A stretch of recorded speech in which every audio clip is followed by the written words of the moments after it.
Dahil po sa lumalakas na panawagan ng ating mga kababayan, bunsod na rin po ng mga huling kaganapan pampolitika, ay formal ko pong inihahayag ang aking pagtakbo bilang senador sa nalalapit na halalan. Wala na pong atrasan ito. Yes, sir.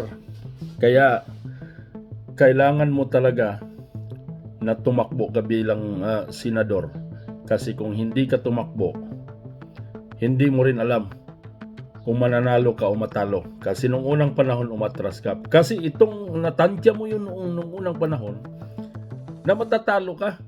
Kasi sa kaiksi ng panahon na pagkakilala ng mga tao sa'yo. Pero ngayon, siguro sobra na sa panahon, more than enough na yung time at saka pinakita mong efforts at saka pinakita mong malasakit sa taong bayan.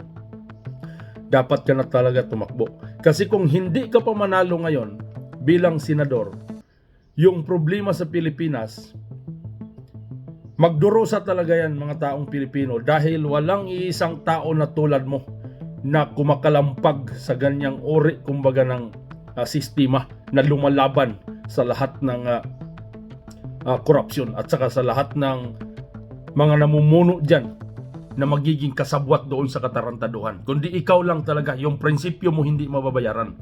Kaya wag kang mag-alala, Congressman Marcolita. Kung ano man yung best na magagawa ng sarili ko bilang sa pamamagitan ng vlogging, isisigaw ko palagi doon sa mga tao.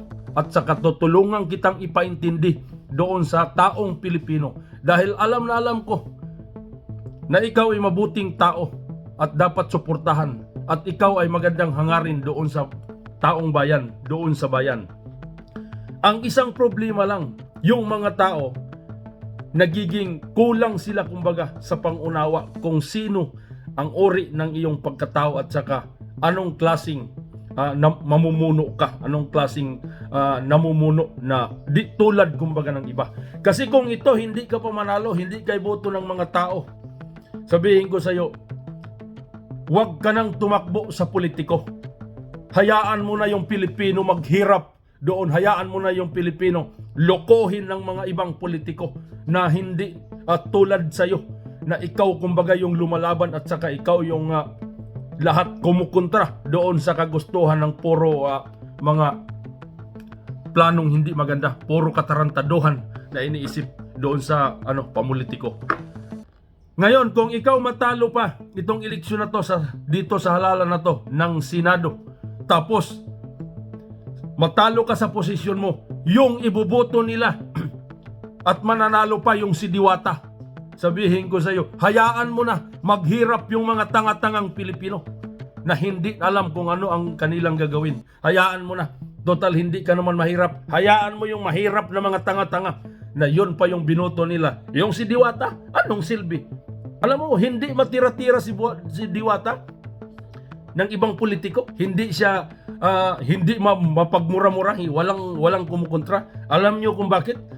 Yung ibang politiko, iingatan si Diwata kasi gustong kukunin ang ibang sumusuporta sa kay Diwata na mga Pilipinong tanga-tanga. Diba? Kaya ganun. Kaya walang ibang kumukontra. Ako, lahat, kung ano yung gusto nyong yung mga politiko dyan na hindi makapagsabi doon kasi nag-ingat rin sa kanilang politiko na baka hindi sila butuhan ng mga tanga-tangang tao ni Diwata na sumusuporta sa kay Diwata. Kaya ayaw nila kontrahin. Ako, ilaglag ko yan. Katangahan naman ng mga Pilipino na bumuto kay Diwata na para namang ano yan, tayo ng barbecuehan. Sabi pa ni Rendon Labrador, ano yan, magmarinate ng manok doon sa Senado? Tagaloto na pala kayo.